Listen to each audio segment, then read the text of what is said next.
السلام علیکم میرے ویورس اور لسنرز، آپ سب کیسے ہیں؟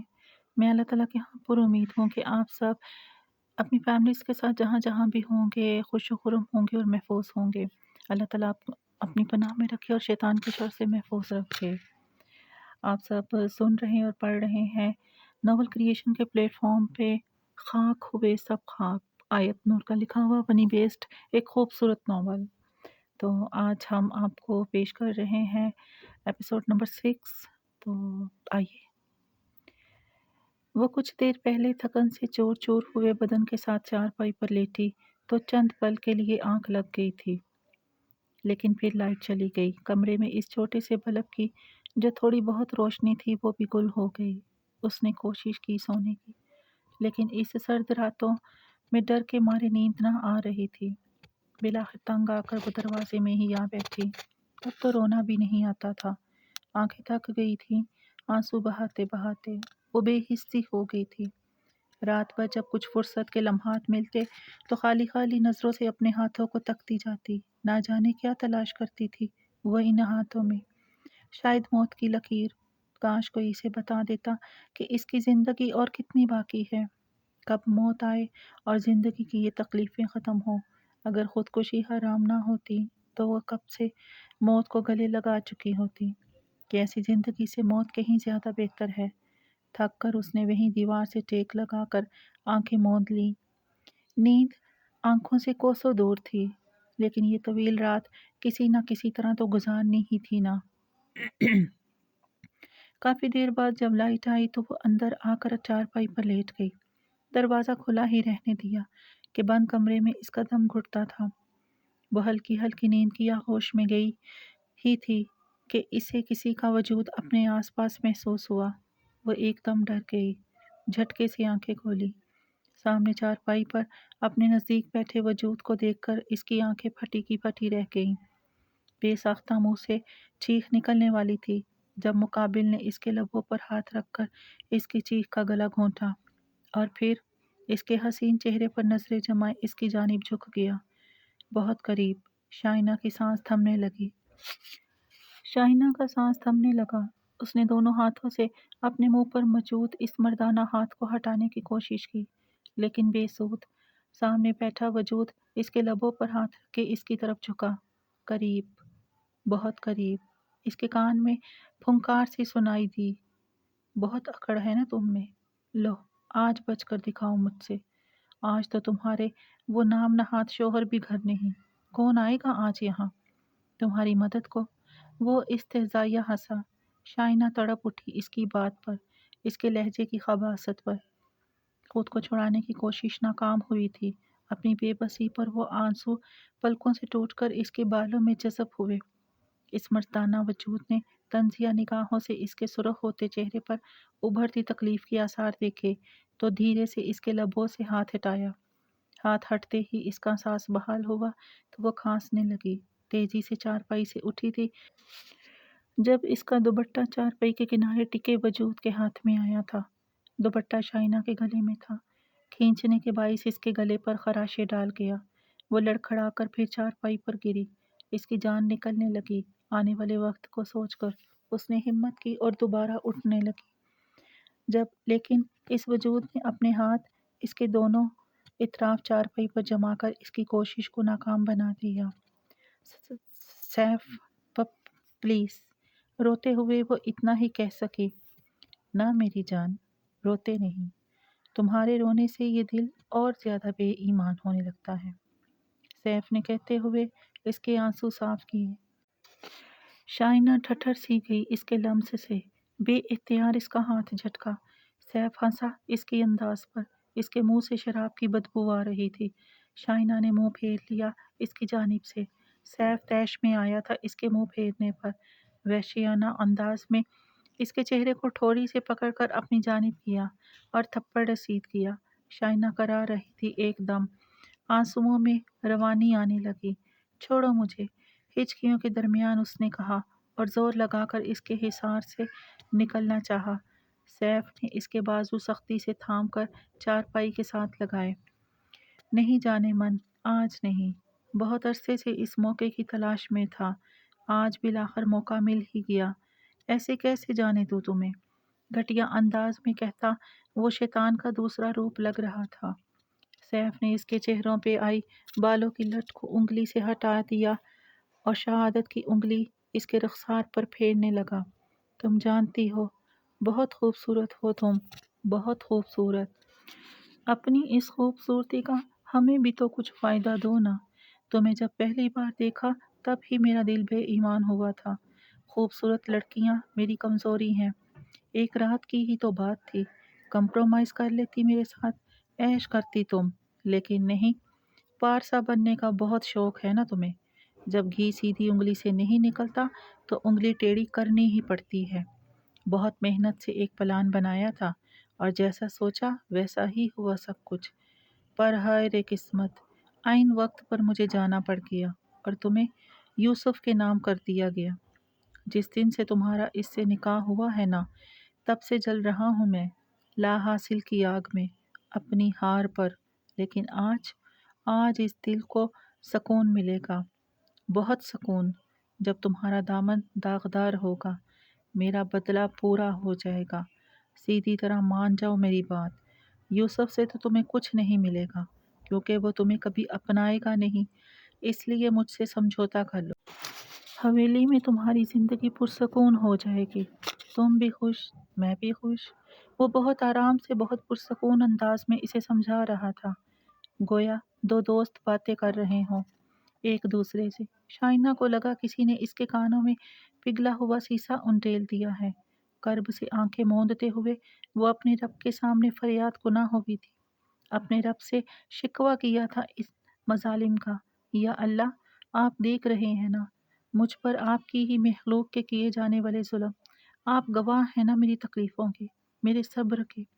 اور کتنا صبر اللہ، اور کتنا صبر۔ بے بسی سے روتی وہ دل میں اپنے رب سے مخاطب تھی، تب ہی اس کے ذہن میں ایک آواز گونجی تھی، ان اللہ مع الصابرین، بے شک اللہ صبر کرنے والوں کے ساتھ ہے۔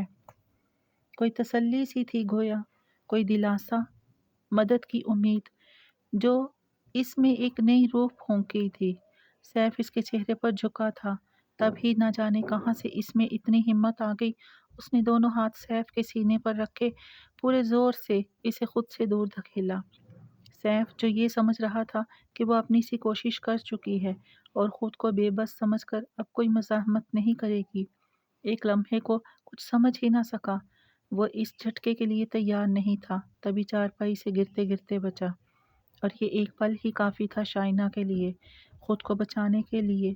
وہ تیزی سے اٹھ کر دروازے کی جانب بڑھی، اس بار دوپٹہ پکڑنے کا بھی ہوش نہ تھا، اسے بس خود کو بچانا تھا کسی طرح۔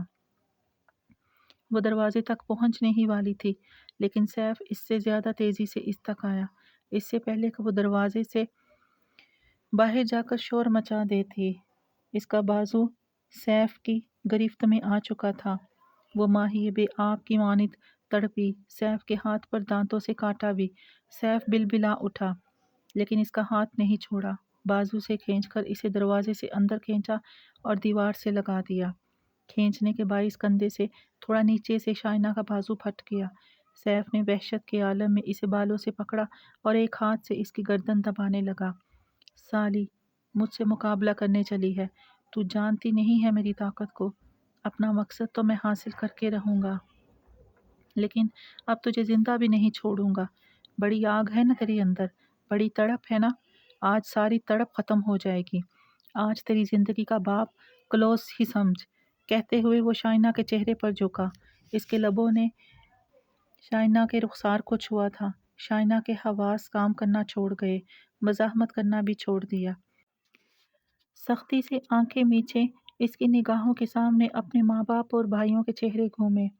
خدایا، کبھی کسی کو بیٹی عطا نہ کرنا، دل میں کہتے ہوئے اس نے اپنے مر جانے کی دعا مانگی۔ اذیت کی ہر حد پار کر گئی۔ دیکھو نا بابا، تمہاری کانچ کی گڑیا آج مر گئی۔ شائنہ کی روح فنا ہونے لگی، آنکھوں کے سامنے اندھیرا چھا رہا تھا، اتنی ہمت بھی نہ رہی تھی اب کہ وہ اس شیطان کو روک سکے۔ روتے ہوئے اس نے رب کو پکارا تھا، اور دکھی دل سے نکلی آواز تو عرش ہلا دیتی ہے۔ جب اس رب نے وعدہ کیا ہے کہ وہ صبر کرنے والوں کے ساتھ ہے، تو اب کیوں نہ اس کی مدد کرتا، کیوں نہ اسے اس کے صبر کا پھل عطا کرتا۔ دروازے پر کھٹکا سا ہوا تھا، جیسے کوئی تیزی سے اندر داخل ہوا ہو۔ سیف آہٹ پر پلٹا تھا اور پھر ششدر رہ گیا۔ شائنا کے کندھے پر دھڑا اس کا ہاتھ فوراً ہٹا۔ شائنا نے جھٹکے سے آنکھیں کھولی۔ سامنے کھڑے وجود کو دیکھ کر اس کی جان میں جان آئی۔ سامنے میر یوسف بختاور کھڑا تھا، ہکا بکا، حیران پریشان۔ فقط چند لمحے لگے تھے اسے صورتحال کو سمجھنے میں، اور پھر اس کی آنکھوں میں خون اترا تھا۔ شدید طیش کے عالم میں اس نے سیف کا گریبان پکڑا۔ تمہاری ہمت کیسے ہوئی میری بیوی کو ہاتھ لگانے کی؟ وہ دھاڑا، ساتھ ہی پے در پہ اس کے منہ پر گھونسے مارے۔ سیف اس سب کے لیے تیار نہیں تھا۔ لڑکھڑاتا ہوا پیچھے کو ہوا۔ شائنا دیوار سے لگی منہ پر ہاتھ رکھے آنسوؤں سے بھیگے چہرے کے ساتھ سن سی یوسف کو دیکھ رہی تھی، جو غصے میں پاگل ہوا جا رہا تھا۔ یوسف میری بات، سیف نے کچھ کہنا چاہا۔ جب یوسف نے زوردار مکہ اس کے منہ پر رسید کیا۔ بس بند کرو اپنی بکواس، غصے سے کہتا وہ سیف کو گھسیٹتا ہوا باہر لے کر آیا۔ اسے دھکا دیا تو وہ نیچے جا گرا۔ یوسف اسے پیٹ رہا تھا، گھونسے، لاتے، رسید کرتا، یہ دیکھے بغیر کہ اسے کہاں کہاں لگ رہی تھی۔ شائنا بے جان ہوتے قدموں سے باہر آئی اور یوسف کا بازو تھام کر اسے روکا۔ یوسف جو پھر سے سیف کو مارنے کو لپکا تھا، اپنے بازو پر کسی کی گرفت محسوس کر کے رکا۔ گردن موڑ دیکھا تو سامنے وہ کھڑی تھی، بے حال، بکھرے بال، پھٹا لباس، ہونٹ کے کنارے سے بہتا خون، چہرے پر چھپے انگلیوں کے نشان، پھٹے ہوئے بازو پر ناخنوں سے پڑی ہوئی خراشیں۔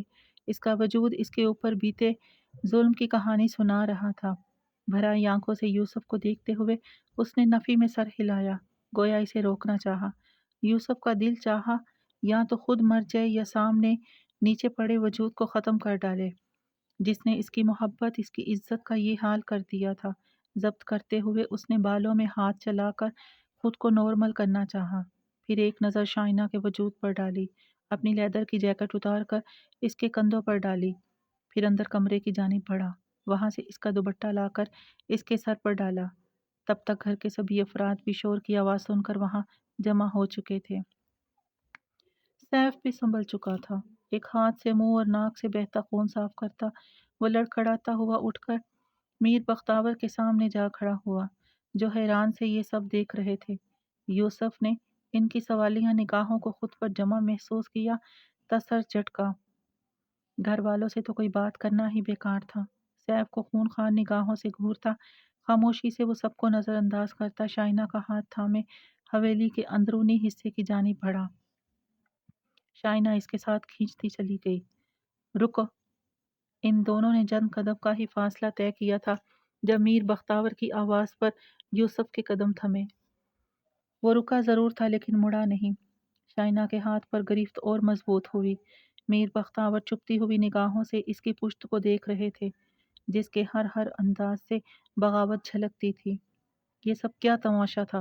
رات کے 3 بجے ایسی کیا آفت آ گئی کہ تم دونوں یوں گتھم گتھا ہوا تھے؟ اور تم شہر سے کب واپس آئے؟ میر بختاور کے لہجے میں سختی تھی۔ شرربا نگاہوں سے وہ سیف کے ہاتھ میں موجود شائنا کا ہاتھ کو دیکھ رہے تھے۔ یوسف نے سختی سے آنکھیں بند کی۔ وہ چاہ رہا تھا کہ اسے بابا سے بحث نہ ہی کرنی پڑے، لیکن اب بولنا ناگزیر ہو گیا تھا۔ وہ مڑا اور قدم قدم چلتا ان کے سامنے آن رکا۔ کچھ دیر پہلے ہی آیا ہوں واپس۔ یہاں کے مکینوں نے تو یہی سمجھ لیا تھا کہ میں شہر میں ہوں تو ان کا جو دل چاہے وہ کریں گے، لیکن سب کی حفاظت کرنے والا اوپر بیٹھا ہے نا، اس نے بھیجا مجھے۔